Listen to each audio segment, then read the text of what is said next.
सभी को जय मसीह की। खुदा के अनुग्रह में आप सभी का स्वागत है आपके चैनल। मैं विश्वास करता हूं कि खुदा के अनुग्रह में आप सभी बढ़ रहे होंगे, वचन को सीख रहे हैं और उसमें चल रहे होंगे। हम वचन को पढ़ रहे हैं, नई व्यवस्था जो परमेश्वर प्रभु यीशु मसीह ने हमें दी है, उस व्यवस्था को जान रहे हैं।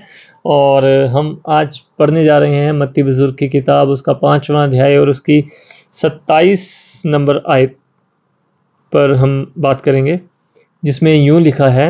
वचन कहता है, तुम सुन चुके हो कि कहा गया था व्यभिचार न करना, परंतु मैं तुमसे कहता हूं कि जो कोई किसी स्त्री पर कुदृष्टि डाले वह अपने मन में उससे व्यभिचार कर चुका।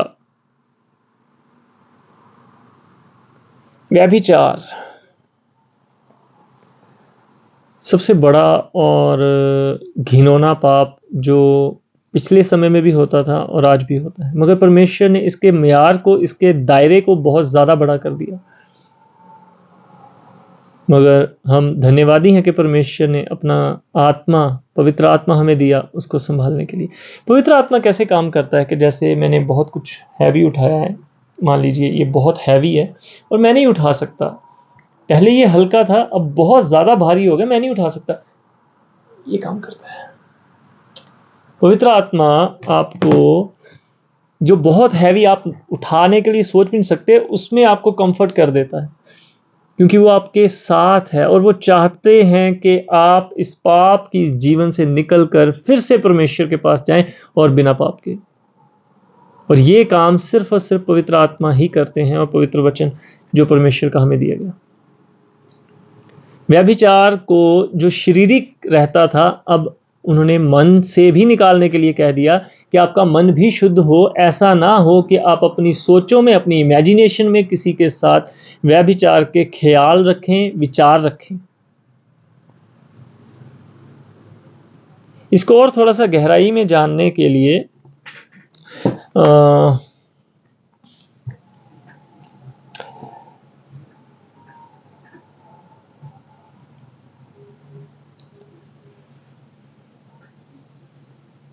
व्यभिचार जो इंसान करते हैं, चाहे वो अपने रिलेशंस में बाहर जाकर करते हैं, हस्बैंड वाइफ, या शादी से पहले जो लोग व्यभिचार करते हैं, अपने शरीर को गंदा करते हैं, प्रभु परमेश्वर ने शादी के बिछोने को जो है वो पवित्र ठहराया और कहा कि हम एक दूसरे के लिए, पति पत्नी एक दूसरे के लिए ईमानदार रहें।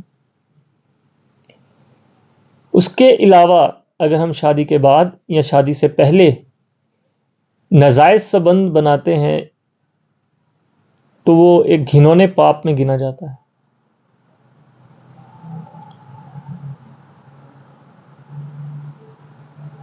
कोई इंसान किसी के साथ व्यभिचार करेगा क्यों? बड़ा अटपटा सवाल है। मुझे पता है कि मेरा सवाल अटपटा है। अगर किसी को देखकर उसके साथ व्यभिचार करने की लस्ट आ रही है, एक लालसा आ रही है, तो वो क्या आपके शरीर की डिमांड है या आपकी मन की डिमांड है, या फिर कोई ऐसी शक्ति है जो आपको शादी से पहले गंदा करना चाहती है, या कोई ऐसी शक्ति है जो आपके शादीशुदा जीवन को, जो कि परमेश्वर के द्वारा एक ब्लेसिंग है और परमेश्वर का खास अनुग्रह उस पति पत्नी पर है जो अपने रिश्ते में ईमानदार हैं, उनकी उस ब्लेसिंग्स को, उस अनुग्रह को, उस प्रेजेंस को तोड़ना चाहती है।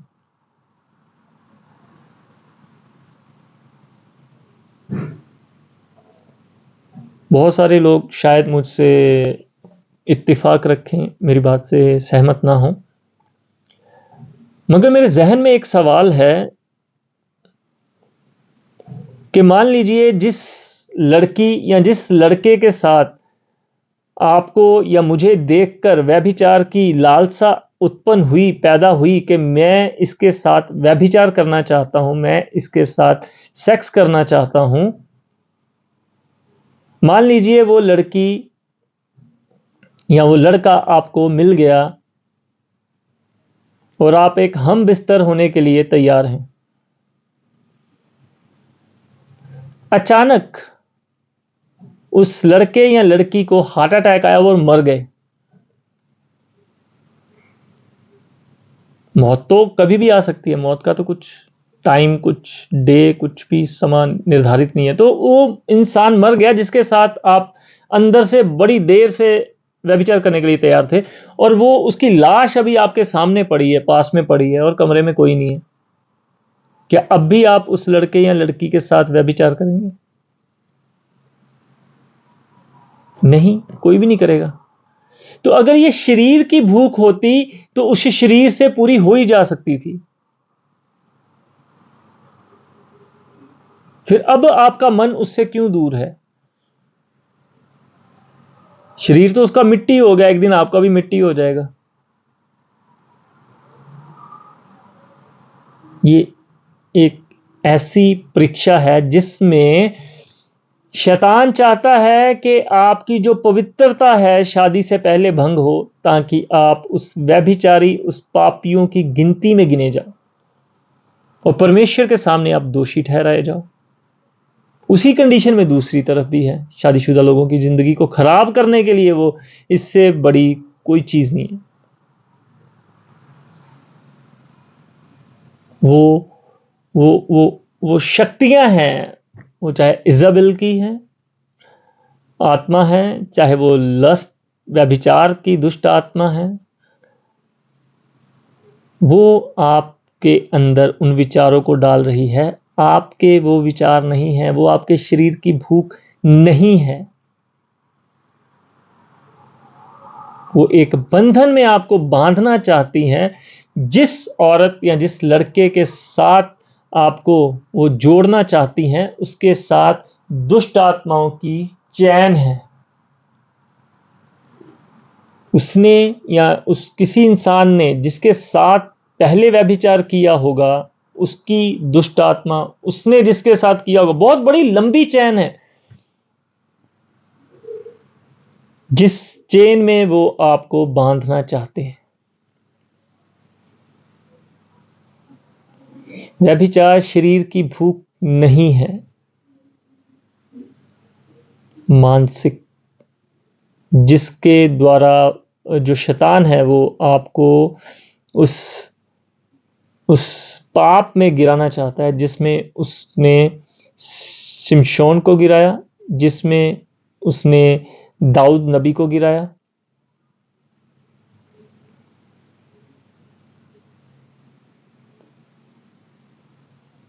बट हमारे पास बहुत अच्छी उदाहरण थी, यूसुफ, जो वहां से भाग निकला।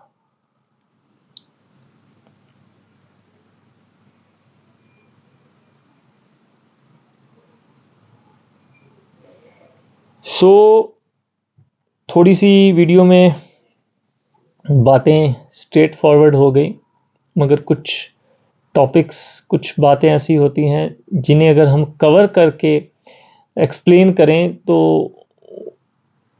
गुंजाइशें रह जाती हैं उन पापों में गिरने के लिए, और वही पाप सबसे ज़्यादा घातक और खतरनाक होते हैं। तो ऐसा कोई भी विचार जो आपको व्यभिचार के लिए उकसा रहा है, आप अपने आप को सुनिएगा, वो विचार आपके नहीं है, कोई है जो आपके मन में उन चीज़ों को डाल रहा है। आपको वहां पर सिर्फ प्रभु यीशु मसीह के नाम से डांटने की ज़रूरत है, और ये एक ऐसा पाप है जिससे आपको भागने की ज़रूरत है। आप नहीं फेस कर सकते। मैं यंग ब्लड हूं,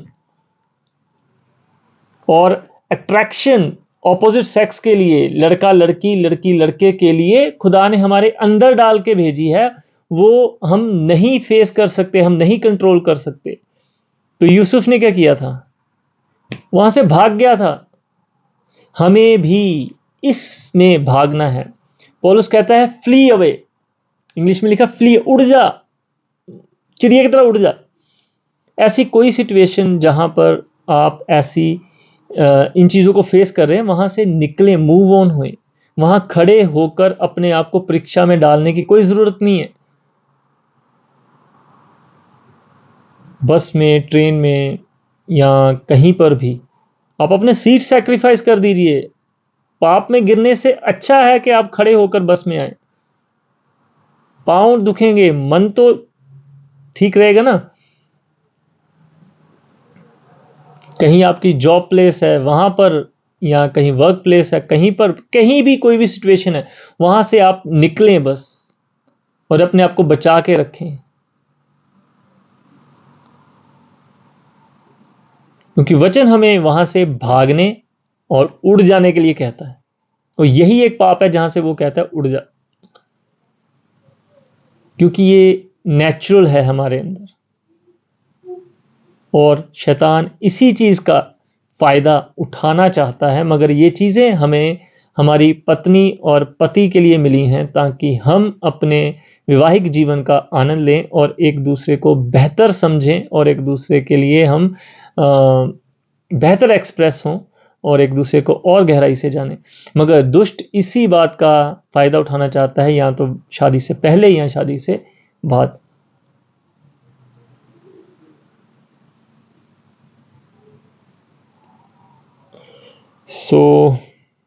आज का वचन यहीं पर हम समाप्त करते हैं।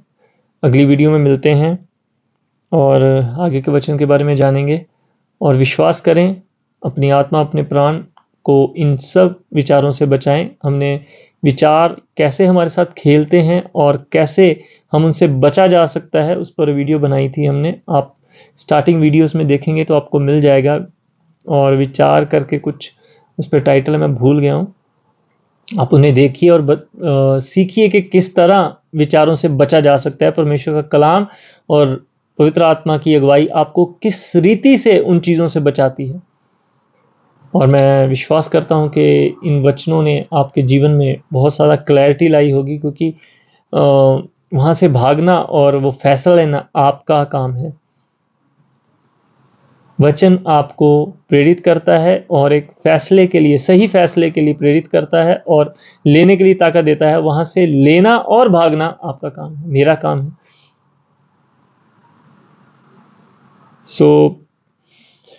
मैं प्रार्थना करता हूं कि प्रभु आप सभी पर बहुत सारी आशीष दे, बहुत सारी बरकत दे, और वचन में हम मसीह में एक होते जाएं और वचन को सीखते जाएं और अपने आप को अपने अंदर से कम करते जाएं, ताकि मसीह के लिए बहुत सारी जगह हमारे जीवन में, हमारे मन में, हमारी आत्मा में बनती जाए। मैं मसीह यीशु में आप सभी को जय मसीह करता हूं, और आप वचन पढ़ते रहें, वचन में बढ़ते रहें। जय मसीह की।